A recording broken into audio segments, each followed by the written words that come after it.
அடுத்ததாக தமிழ் சங்கம்னா நம்ம வெறுமனே தமிழை வளர்க்கறது மட்டும் நம்ம வேலையா இருக்காது, தமிழ் சமூகத்தை வளர்க்கறது மட்டும் வேலையா இருக்காது, தமிழ் கலைகளை வளர்க்கறதும் நம்மளோட வேலை தான். தமிழ் கலைகள்னா வெறுமனே பாட்டும் டான்ஸும் மியூசிக்கும் கிடையாது. நம்ம கலைகள்ல வர்ம கலைகள், சில பாதுகாப்பு கலைகள், தற்காப்பு கலைகள்லாம் இருக்கு. அதை நம்ம இங்க தமிழ் தியேட்டர் அகாடமி ரொம்ப சிறப்பா பயிற்சி கொடுத்துட்டு வராங்க. அதை இன்னைக்கு நம்ம முன்னாடி காட்டுறதுக்காக தமிழ் தியேட்டர் அகாடமியில இருந்து அடிமுறை பெர்ஃபார்மன்ஸை காமிக்கிறதுக்காக நம்ம வந்திருக்காங்க Abhinav Balamurugan, Kavin Kalaichelvan, Swetha Prabhu. Please welcome to the stage. ஆயுத கலைகள் 64 முக்கியமானது தற்காப்பு கலை. அதில் அடிமுறை மற்றும் களரி. இதனை நமது பள்ளி மாணவர்களுக்கு பயிற்றுவிக்கப்படுகிறது. அடிமுறை என்பது தமிழ்நாட்டில் தோன்றிய ஒரு பண்டைய தமிழர் கலையாகும். இது அடிகள், குத்துகள் மற்றும் அழுத்த புள்ளிகளின் பயன்பாட்டை மையமாக கொண்டு செயல்படுகிறது. அடிமுறை என்பது அடிக்கும் முறைகள் என்பது பொருள் கொண்டது. இது பலவிதமான கைக்கூச்சு, காலடிகள் மற்றும் வேகமான அடிகளை உள்ளடக்கியது. மேலும் இது சுய பாதுகாப்பு மற்றும் உடல் ஆரோக்கியத்தை பேணி பாதுகாக்கும். களரி என்பது களரி பயிற்று என்ற பண்டைய போர்க்கலைக்கான சுருக்கமாகும்.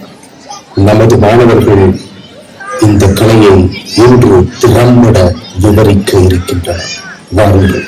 அந்த வரிசையில் முதலாவதாக குரு வணக்கச்சுவது.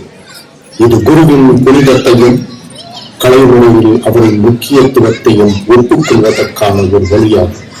இதோ சமநிலை, தயார் நிலை, அணியாம்.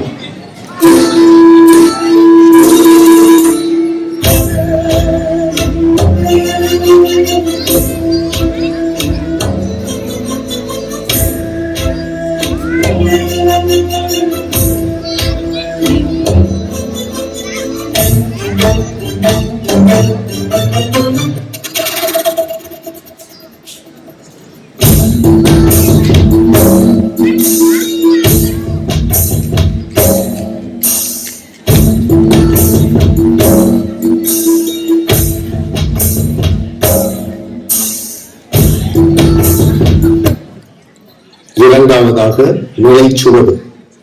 அடிமுறை போன்ற பாரம்பரியமிக்க தமிழ் போர்க்கலையில் பயன்படுத்தப்படும் ஒரு அடிப்படை பயிற்சி. நிலை என்பது நிலையானதை குறிக்கும். சுவடு என்பது பாதச்சுவடு அல்லது அடிக்குறி என்று பொருள்.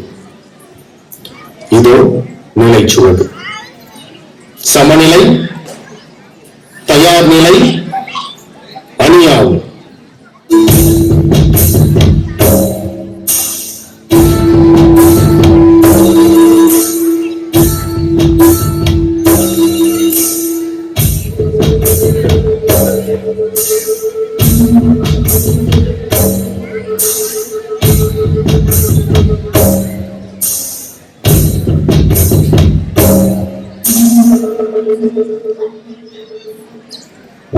மூன்றாவதாக சிலம்பம் வீச்சு முறை.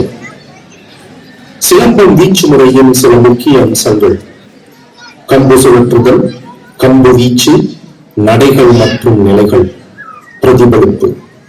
இந்த முறைகள் வீரர்களின் துல்லியம், வேகம் மற்றும் தற்காப்பு திறனை மேம்படுத்த உதவுகின்றது. சிலம்பம் வீச்சு முறை என்பது சிலம்பம் கற்றல் மற்றும் பயிற்சியின் அடிப்படை மற்றும் முக்கியமான பகுதியை இது உருவாக்குகின்றது. இது வீரர்களின் முழுமையான போர்த்திறனை வளர்க்கும். இதோ சிலம்பம் வீச்சு முறை. வணக்க நிலை, தயார் நிலை, அணியாகும்.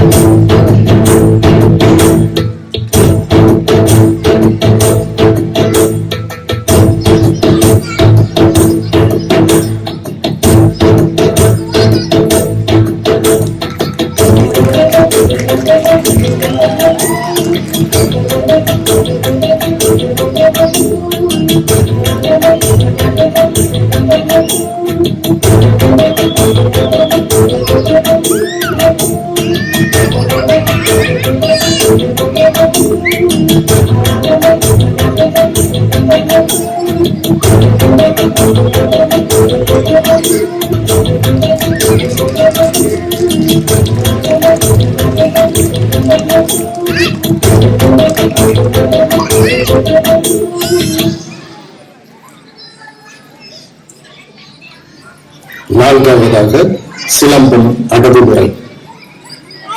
வணக்க நிலை, தயார் நிலை, அணியாவும்.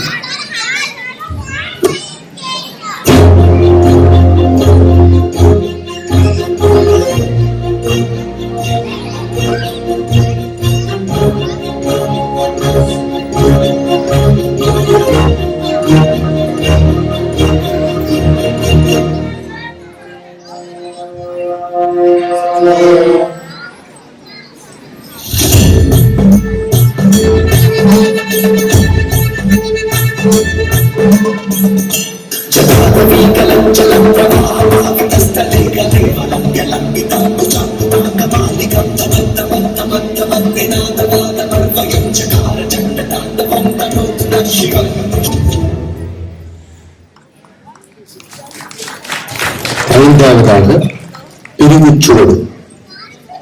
பிரிவு என்பது பிரித்தல் அல்லது பிரிவு, சுவடு என்பது பாதச்சுவடு என்று பொருள்படும். பிரிவுச் சுவடு பலவிதமான நுட்பங்கள் மற்றும் அடவுகளை உள்ளடக்கியது. பிரிவுச் சுவடின் சில முக்கிய அம்சங்கள்: விலகல், திருப்பம், தடுப்பு, மாறுதல். பிரிவுச் சுவடு இது வீரர்களின் தற்காப்பு மற்றும் தாக்குதல் திறனை மேம்படுத்துகின்றன.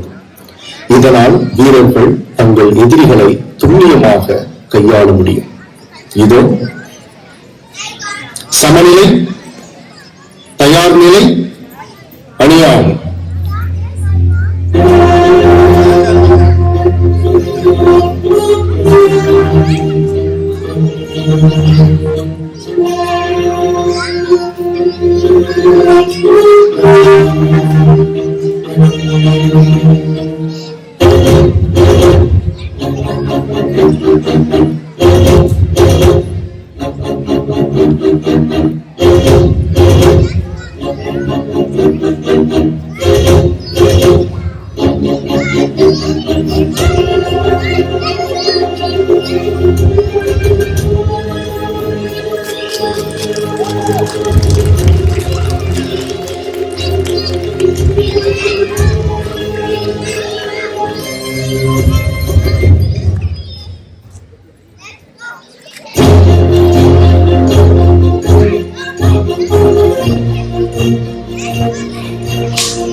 ரொம்ப நன்றி.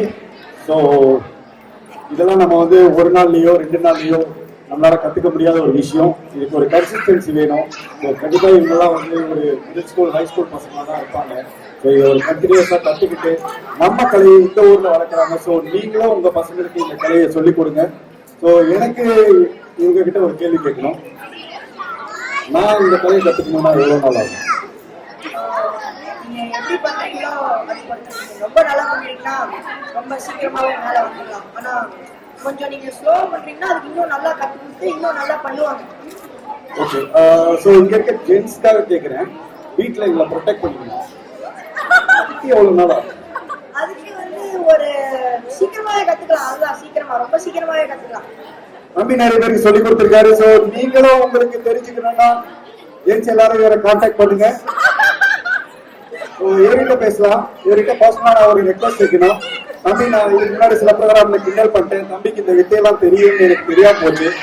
ஸோ இங்கே நீங்க பாத்தீங்கன்னா வணக்கம் மட்டும் சொல்லுங்க. ஆனா உங்களுக்கு வணக்கம் மட்டும் சொல்லிடுறேன்.